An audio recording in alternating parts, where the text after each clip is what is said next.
जगन्नाथपुरी में माधवदास नाम के परम भक्त हुए भगवान के।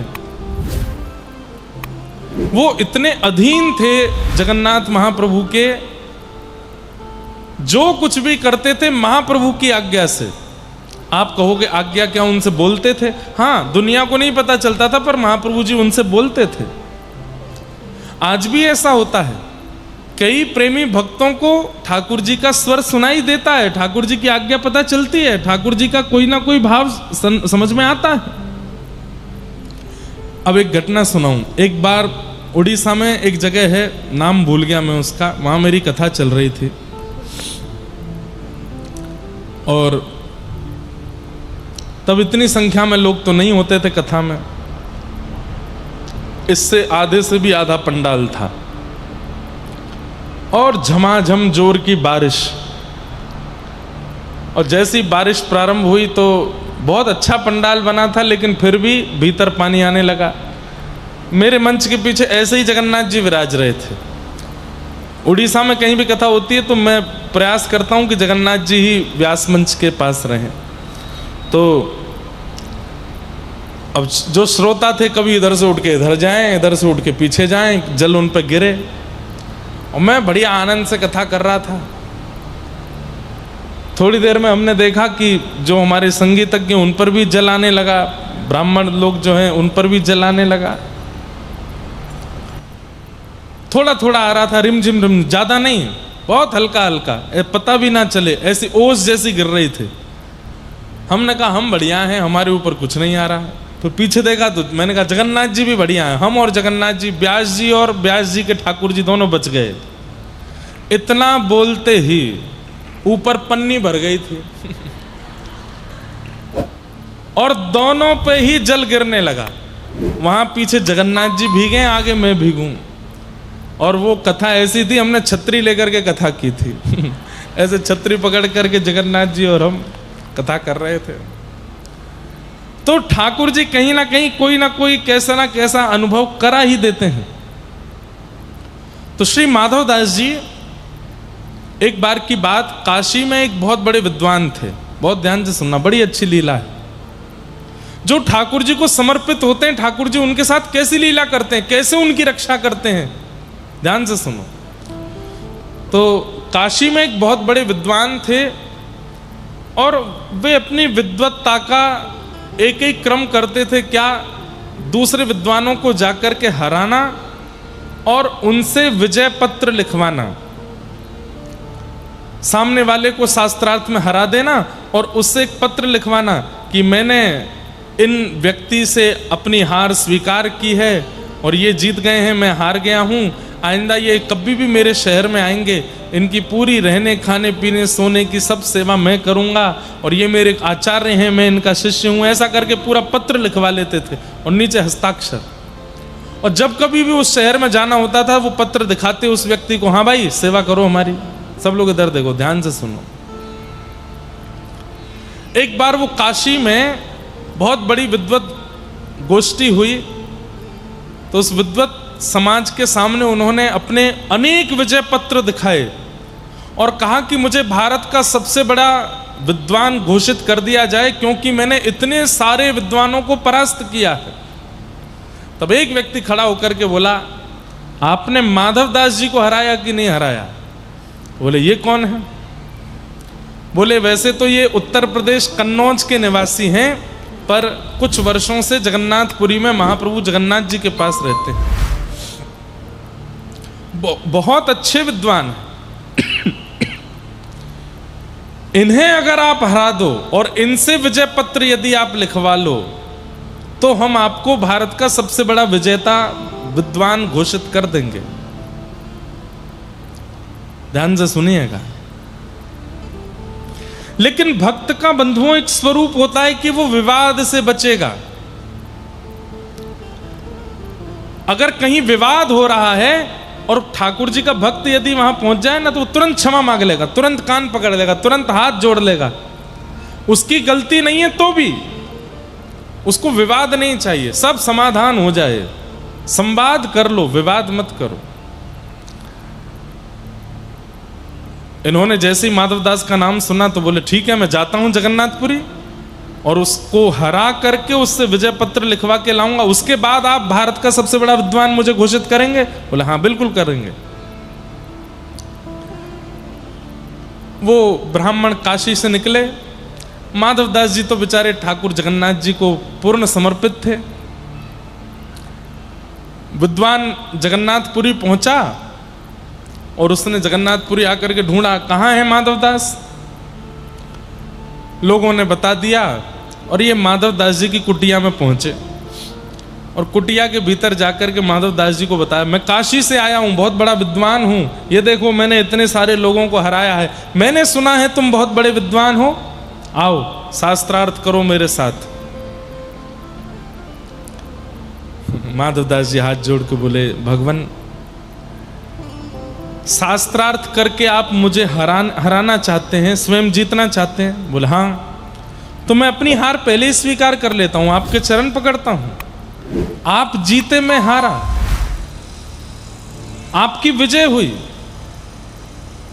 सब लोग इधर देखो, यहां देखो।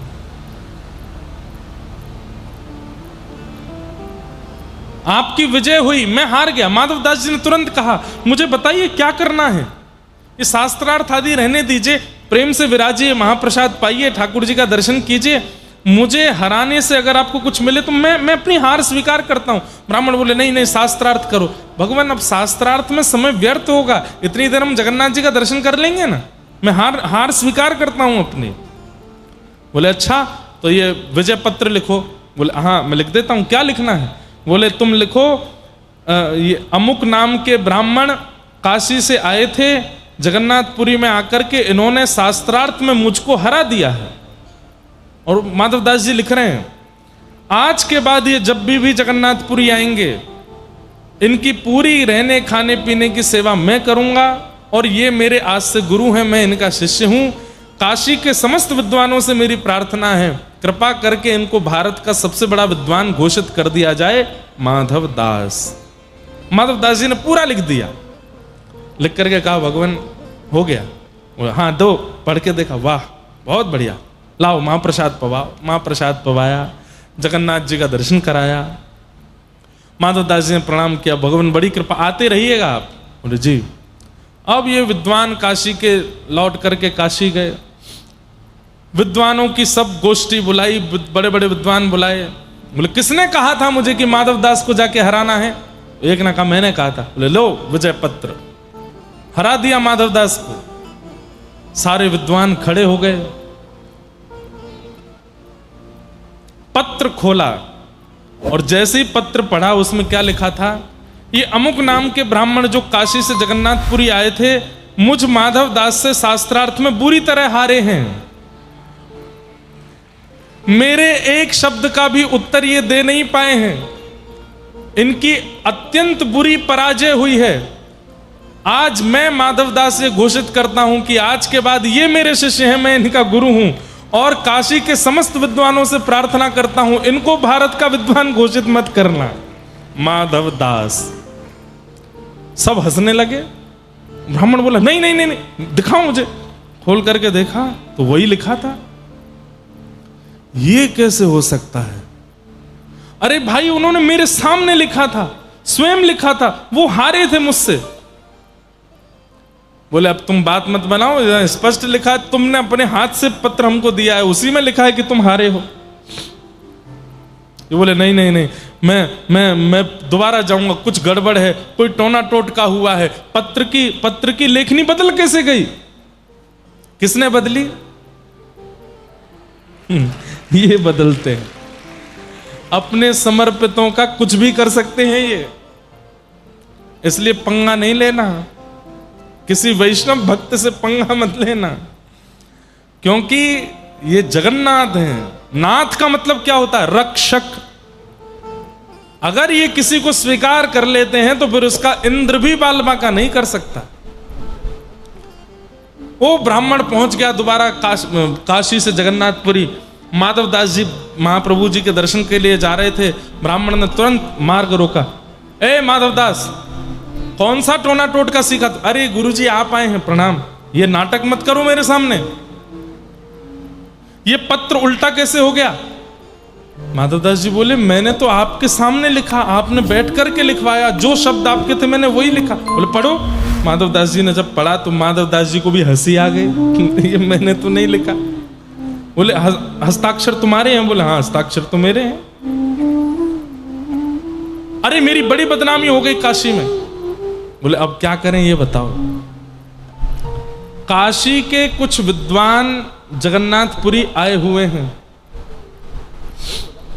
काशी के कुछ विद्वान जगन्नाथपुरी आए हुए हैं और वो यत्र तत्र घूम रहे हैं।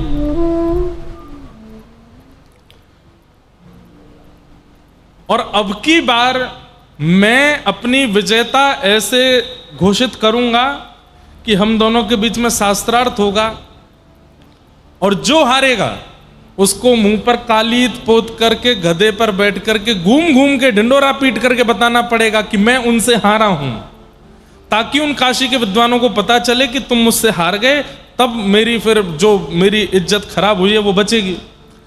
माधवदास जी बोले शास्त्रार्थ की आवश्यकता नहीं है, आप गधा ले आओ और कालीत भी ले आओ, मैं पोत करके गधा पे बैठ के पूरे नगर में ढिंडोरा पीट दूंगा कि आप जीत गए मैं हार गया।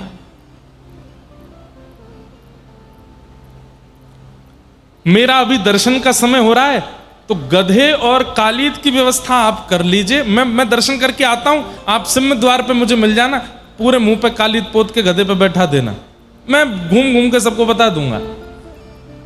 तो काशी के ब्राह्मण बोले हाँ ये अच्छा है, तुम दर्शन करके आओ, मैं गधा लेके आता हूं। यहां माधवदास जी अंदर दर्शन करने गए, ब्राह्मण गधा लेने गया, कुछ कालीत लेकर के आया। माधवदास जी तो महाप्रभु जगन्नाथ जी का दर्शन कर रहे थे। महाप्रभु जगन्नाथ जी ने ऐसा रूप धारण किया कि माधवदास जी तो वहीं खड़े रह गए, बाहर निकलना ही भूल गए। ठाकुर जी माधवदास का रूप धारण करके बाहर आ गए। महाप्रभु जगन्नाथ माधवदास जी के रूप में निकल करके सिम्म द्वार से बाहर आए तो वो सामने वो विद्वान खड़ा था। हाँ हाँ जैसी हमारी बात हुई थी, बैठ जाओ गधे पर। और वहां भीड़ भी इकट्ठी हो गई थी गधे को देख के, ये सब देख के। माधवदास जी बोले गधे पर तो बैठ जाएगा, लेकिन वो बैठेगा जो हारेगा, अब शास्त्रार्थ करो। तो तुम तो मना किए थे शास्त्रार्थ नहीं करना, बोले कि अब मूड बदल गया, अब शास्त्रार्थ करना है, बैठो। चौकी लगी तो अब भगवान से कौन जीते शास्त्रार्थ में। जैसे ही एक पंक्ति प्रारंभ की, भगवान उस विद्वान ने उसका ऐसा खंडन किया, भगवान ने ऐसा खंडन किया, जितनी बातें वो करता गया सबका खंडन करते करते तालियां पिटने लगी महाराज, सब जय जयकार करने लगे, हमारे माधवदास की जय हो, पुरी के माधवदास की जय हो, जगन्नाथ के दास की जय हो। वो ब्राह्मण बेचारा अपनी नजर नीचे करके बैठा। ठाकुर जी बोले उठो। कालीत लेकर के उसके मुंह पे लगाई, माथे पे लगाई, नाक पे लगाई, बोले बैठो गधे पर। गधे पे बैठा के बोले अब जाओ पूरे नगर में घूम घूम करके बोलो माधवदास जीता मैं हारा। रोने लगा बेचारा वो विद्वान, माधवदास जीता मैं हारा, माधवदास जीता मैं हारा। सब हंसे उसको देख के। ठाकुर जी तो ये लीला करके वहां से अंतर्ध्यान हो गए। भीतर खड़े माधवदास जी को थोड़ी देर बाद होश आया, बोले कि अरे दर्शन हो गए। बेचारे वो नीचे खड़े होंगे, गधा कालित लेके मैं चलूं नीचे। नीचे उतर करके आए तो क्या देखा, वो विद्वान खुद ही गधा पे बैठ के घूम रहा है, सबसे कह रहा है माधवदास जीते मैं हारा, माधवदास जीते मैं हारा। माधवदास जी दौड़ करके गए, जाकर के उस विद्वान का हाथ, अरे आप क्या कर रहे हैं, नीचे उतरिए, ये क्या कर रहे हैं आप, अरे ये शोभा नहीं देता। प्रणाम करने लगे, बार बार दंडवत करने लगे। आप ऐसा क्यों करने लगे, मैं थोड़ा विलंब हो गया, मानता हूं, प्रतीक्षा कर लेते। विद्वान उल्टा गिरे, बोले भैया तेरे हाथ जोड़ो, 2 बार कह दिया था तूने कि नहीं करूंगा शास्त्रार्थ, पर जब शास्त्रार्थ किया इतना अद्भुत, अरे तुम बोलते हो कि तुम्हारे मुख से साक्षात वेद प्रकट होते हैं। नहीं मेरी हार ही अच्छी है, मैं हारा हुआ ही ठीक हूं, आज से तुम मेरे गुरु, मैं तुम्हारा शिष्य। माधवदास जी बोले क्या बात कर रहे हैं आप। बोले तुमने मुझे हरा दिया, मेरी आज आंखें खोल दी कि तुमसे बड़ा विद्वान कोई नहीं। बोले मैंने कब हराया, अरे वहां बैठ करके क्या अद्भुत तुम बोले जा रहे थे। माधवदास जी सुन करके सब समझ गए पत्र की लेखनी बदल जाना और मेरे दर्शन के समय बाहर आकर के शास्त्रार्थ करने, ये सब कालिया ठाकुर ने किया है। ये सब महाप्रभु जगन्नाथ जी की कृपा है। आहा, भीतर जाकर के जगन्नाथ जी के सामने रोए माधवदास जी, नाथ उस विद्वान की केवल एक ही तो उम्मीद थी कि उसको यश चाहिए, और वो यश देने के लिए मैं पूर्ण रूपेण तैयार था, क्यों नहीं देने दिया? बोले यश चाहिए तो दुनिया में बहुत जगह है, जाकर के यश ले ले। मेरे भक्त का अपमान करके यश लेने के लिए कोई आएगा, मैं कदापि सहन नहीं करूंगा। ऐसे हमारे महाप्रभु जगन्नाथ, तो इनके प्रति समर्पित हो जाओ, आपको पता नहीं चलेगा ये कैसे कैसे आपकी सब जगह से रक्षा कर लिया करेंगे। इनके प्रति अधीन हो जाओ। थाम उंगरिया जौन डगरिया, थाम उंगरिया।